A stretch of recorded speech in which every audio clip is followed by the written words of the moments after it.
11월 7일 월요일 하나님께서 이 시간 주시는 말씀은 창세기 44장 1절에서 13절 말씀입니다. 창세기 44장 1절에서 13절 말씀. 요셉이 그의 집 청지기에게 명하여 이르되 양식을 각자의 자루에 운반할 수 있을 만큼 채우고 각자의 돈을 그 자루에 넣고 또 내 잔 곧 은잔을 그 청년의 자루 아귀에 넣고 그 양식값 돈도 함께 넣으라 하매 그가 요셉의 명령대로 하고 아침에 밝을 때에 사람들과 그들의 나귀를 보내니라. 그들의 성읍에서 나가 멀리 가기 전에 요셉이 청지기에게 이르되 일어나 그 사람들의 뒤를 따라 가서 그들에게 이르기를 너희가 어찌하여 선을 악으로 갚느냐. 이것은 내 주인이 가지고 마시며 늘 점치는 데에 쓰는 것이 아니냐. 너희가 이같이 하니 악하도다 하라. 청지기가 그들에게 따라가서 그대로 말하니 그들이 그에게 대답하되 내 주여 어찌 이렇게 말씀하시나이까. 당신의 종들이 이런 일은 결단코 아니 하나이다. 우리 자루에 있던 돈도 우리가 가나안 땅에서부터 당신에게로 가져왔거늘 우리가 어찌 당신 주인의 집에서 은금을 도둑질하리이까. 당신의 종들 중 누구에게 발견되든지 그는 죽을 것이요 우리는 내 주의 종들이 되리이다. 그가 이르되 그러면 너희의 말과 같이 하리라. 그것이 누구에게서든지 발견되면 그는 내게 종이 될 것이요 너희는 죄가 없으리라. 그들이 각각 급히 자루를 땅에 내려놓고 그 자루를 각기 푸니 그가 나이 많은 자에게서부터 시작하여 나이 적은 자에게까지 조사하매 그 잔이 베냐민의 자루에서 발견된지라. 그들이 옷을 찢고 각기 짐을 나귀에 싣고 성으로 돌아가니라. 자, 오늘 본문 말씀은 이제 앞서서 즐거운 이제 잔치 자리가 있었죠. 이제 오랜만에 또 시몬을 또 안전하게 또 베냐민을 데려오는 그런 약속을 지킨, 그래서 온 가족이 양식을 구하고 또 이제 그 호의를 베푼 요셉이 이제 호스트로서 이제 호의를 베풀었죠. 잔치를 베풀고 술자리를 만들고 막 이렇게 즐거운 시간을 보내게 되는데, 그러나 요셉의 시험으로 인해서 형제 간의 위기의 순간이 찾아오게 됩니다. 사람은 그 관계라는 건요, 그 위기의 순간에 드러나게 돼 있잖아요. 사람과 사람과의 관계라는 게 표면적으로는 뭐 좋아 보일 수도 있지만 위기의 순간, 이 절체절명의 순간에 사람의 본성 그리고 관계의 깊이가 드러나게 됩니다. 그래서 오늘 본문에 이런 요셉의 환대와 그리고 형들이 요셉의 집에서 즐겁게 양식과 또 형제 시몬과 베냐민과 같이 음식을 맛있게 먹고 드디어 이제 고향을 향해서 출발하게 됩니다. 이제 모든 근심이 끝났습니다. 계속되는 안 좋은 해프닝들과 안 좋은 일들 때문에 우려와 걱정과 근심이 있었고 또 끊임없는 변수로 인해서 두려움들이 그 형제들에게 있었을 거예요. 근데 이제 모든 것이 다 잘 해결된 것 같았습니다. 그런데 얼마 가지 못해서 요셉의 그 계획으로 인해서 요셉의 명령으로 그 하인들이 베냐민의 자루에 잔을 넣었고 또 이 계획에 의해서 베냐민이 앞으로 어떻게 될지 모르는 불확실한 상황에 처하게 되죠.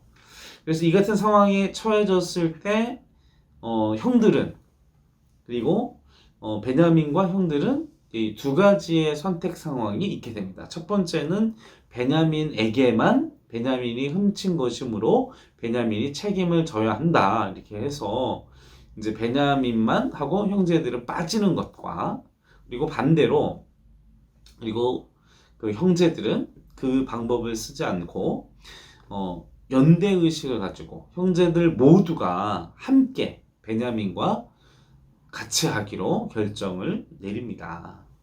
요셉이 형들을 시험한 사실, 이것은 이 형들이 베냐민을 버리고 지들끼리 또 가나안으로 갈 것인지, 그리고 또 거짓말로 또 이렇게 할 것인지, 또 어려움에 빠진 베냐민과 이 베냐민을 너희들이 진정 그 친형제처럼 가족처럼 이렇게 해줄 것인가? 아마도 요셉은 상처가 있잖아요. 같은 가족인데 그 가족이었던 형들에 의해서 버림을 당했고 그 버림을 당한 것 앞서서는 이제 원래는 죽이려고 했어요. 그죠? 원래는 죽이려고 했는데 각각 루벤과 이제 유다와 가까스로 그들의 도움으로 이제 죽임은 면하고 이제 노예로 팔려가는 버림받아지는 상황에 처해졌던 아픔과 상처가 요셉에게 있었습니다. 그래서 이것들이 베냐민한테 어떻게 했나 그런 마음으로 아마 시험을 했던 것 같아요. 그래서 이들이 과연 얼마나 베냐민을 아끼는지 어떻게 대하는지 그것을 확인하고자 해서 그런 시험을 진행했던 것 같습니다. 그런데 지금 상황과 이 결과를 보면 형들이 베냐민에 대한 책임감, 베냐민에 대한 연대의식을 가지고 함께 생사를 같이 하겠다 결정하고 요셉에 있는 성으로 다시 되돌아가는 것이 오늘 본문 14절, 13절 말씀에 보게 됩니다. 그냥 베냐민만 잡혀서 데리고 가십시오. 그 그릇을 이 당신 주인의 그것을 훔쳐간 사람이 모든 죄를 뒤집어 쓸 겁니다. 그랬더니 그래 너희들은 그 훔쳐가지 않은 사람들을 다 풀어주겠다. 이런 얘기들을 요셉과 다 이제 입을 맞췄죠. 그래서 결과적으로는 책임 없이 그냥 나갈 수 있는 기회를 준 것인데 형제들이 다 이 베냐민 때문에 우르르 가요. 이런 걸 보게 되면 우리가 그 고난과 위기 속에서 참 모든 형제들이 참 화평하면 좋겠지만 근데 저는 이제 개인적으로 고등학교 2학년 때 아버지가 돌아가셔서 그런 참 힘든 시간들을 그때 처음 겪었어요. 머리털 나고 고등학교 2학년 때 요새하고 비슷한 나이네요. 근데 그때 생각이 들었던 건 형제가 많은 집이 참 부럽구나 이런 생각이 들었습니다. 이런 환난이나 어려움이 다가왔을 때 같이 연대 의식을 가지고 견딜 수 있는 힘 그리고 형제 간의 사랑 저희 가족들도 참 어머니가 사랑이 많으셔서 여동생하고도 저는 사이가 되게 좋았었어요. 그래서 20살 그리고 제 군대 가기 전까지 스킨십도 자연스럽게 할 만큼 남매 간에도 우애가 깊었고 현실 남매가 아니었어요. 저희는 어떻게 저러고 그래. 저는 막 여동생 밥도 챙겨주고 수학여행 갈 때 그 당시에 워크맨도 사다 주고 여동생이 평생 잊지 못한다고 그러더라고요. 자기가 평생 살아본 중에 비싼 그런 것을 받아본 적이 그때가 제가 초등학교 6학년 때였으니까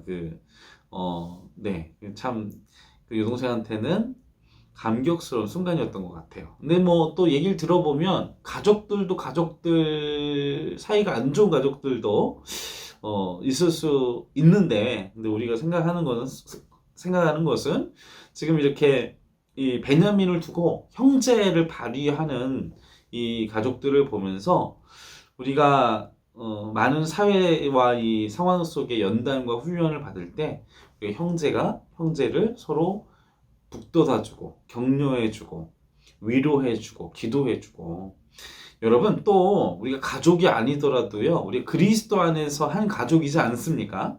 어쨌든 이웃이 되게 큰 위로가 될 때가 있었어요. 저도 아버지가 돌아가시고 나서 참 어려움이 있었을 때 이 가족이 아닌 이웃들의 위로 전혀 내가 알지 못하는 생명부지의 사람들이 도움을 주는 그 어려움 중에도 환난 중에도 이렇게 형제들 간에 서로 간에 책임감 있게 연대감으로 또 가족들이 이렇게 베냐민을 결코 담보물로 또 이렇게 위기에 처한 대로 두지 않고 이렇게 똘똘 뭉치는 모습을 보면서 아마도 요셉은 좀 위로를 좀 어느 정도 위안을 그러면서도 좀 쓴 마음도 좀 씁쓸함도 느꼈겠지만 그래도 좀 어느 정도 긍정적인 모습을 느끼지 않았을까 생각해 보게 됩니다.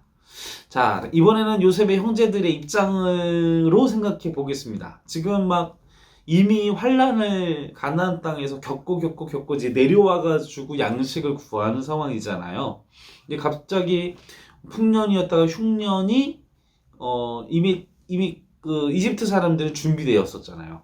이 요셉의 탁월한 지혜와 하나님의 예언의 말씀으로 인해서 준비되어 있었는데 근데 이 요셉의 형제들과 가나안 땅에 있었던 야곱 가족들은 그 상황을 모르고 계속되는 환난, 계속되는 가뭄, 계속되는 고통 속에서 이 재산을 잃어가잖아요. 가축이 죽는다는 것은 가뭄이 있다는 건 재산을 잃어가는 과정이란 말이죠.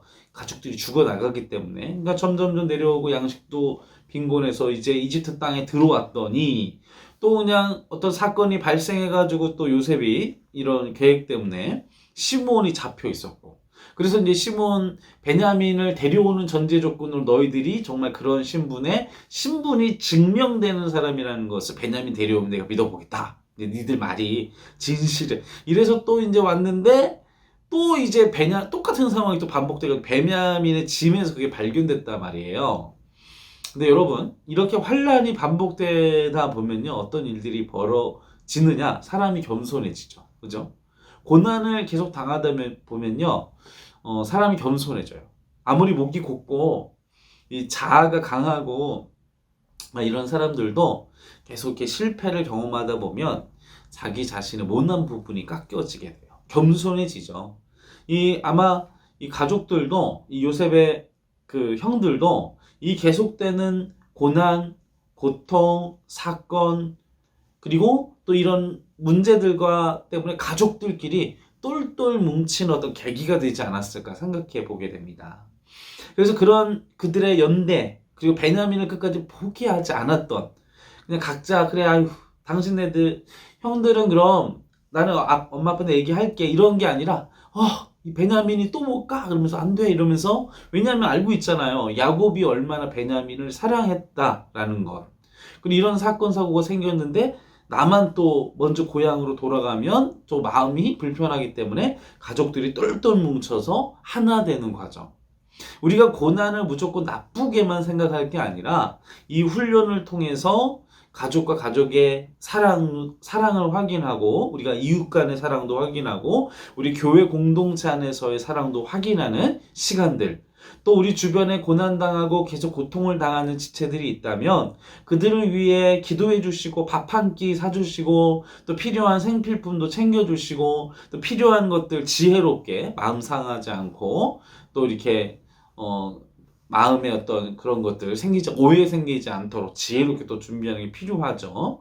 그런 위로와 그런 사랑의 적극적인 모습들이 우리 안에 있기를, 그리고 이런 계속되는 고난이 우리로 하여금 겸손하게 하고 낮아지게 하고 또 우리로 더 연대하게 하는 방법이 될 수 있다라는 것, 오늘 말씀을 보면서 우리가 깨달아지게 됩니다.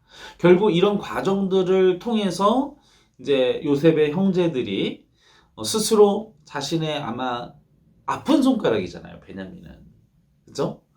요셉을 버린 것에 대한 죄책감들이 그 사람들은 평생 있었을 거예요. 요셉이 죽을 때까지 아마 형제들은요, 요셉을 버린 것에 대한 죄책감, 요셉을 죽이려는 시도를 했던 것에 대한 자신의 죄, 자신의 혈기, 자신의 그 조절되지 않는 감정, 이것에 대한 죄책감, 본인 스스로 그 가해자로서 했던 그런 나쁜 짓에 대한 그 죄에 대한 그걸 끊임없이 지금 계속 반복하잖아요. 그 사건 사고를 통해서. 내가 이 환란이 내 잘못 때문에, 내 죄악 때문에 이러면서 끊임없이 우리 죄를 회개하게 되고 죄에 대해서 돌이키게 되고 또 이런 죄된 습관을 가지지 않으려고 하게 되고, 그래 다시는 하지 말아야지, 자복하고 돌아서는. 사랑하는 성도 여러분, 위기와 환란은 기회가 될 수 있습니다. 그리고 이 위기와 환란은 하나님의 섭리 아래 있다는 것을 기억하십시오. 하나님의 보호하심 가운데 있음을 기억하십시오.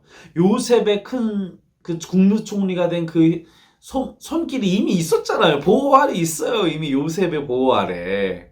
그러면서 혜택을 주지만 누리지를 못하잖아요. 본인들이 지은 죄가 있으니까. 우리가 지은 죄가 있지만 담대하십시오. 무엇으로? 그리스도의 보혈로, 십자가의 은혜로 주님을 바라보십시오. 예수 그리스도를 의지하십시오. 그분의 품 안에 거하면서 우리 주변에 고통당하는 이웃을 사랑하고 또 돌보며, 또 베냐민을 버리지 않았던 것처럼 우리 이웃, 무너지는 이웃, 상처받은 이웃 버리지 않고 끝까지 품고 나아가는 우리 행정교회 성도 여러분들 되시기를 주님의 이름으로 간절히 축원합니다. 함께 기도하시겠습니다. 아버지 하나님, 위기의 순간에 우리의 연약함과 위기의 순간에 모든 관계와 그리고 위기의 순간에 나의 모든 본질이 드러나는 것을 시간 아버지 앞에 고백합니다.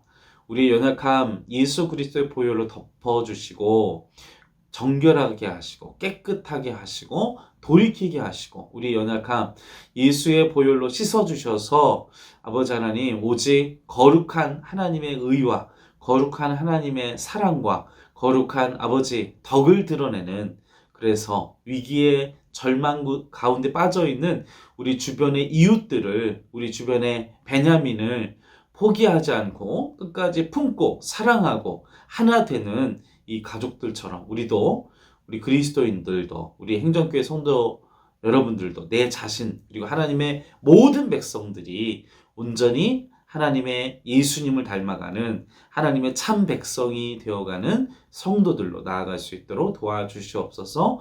감사와 찬송과 영광을 올려드리오며 우리 구원하신 예수님의 이름으로 간절히 기도하옵나이다. 아멘.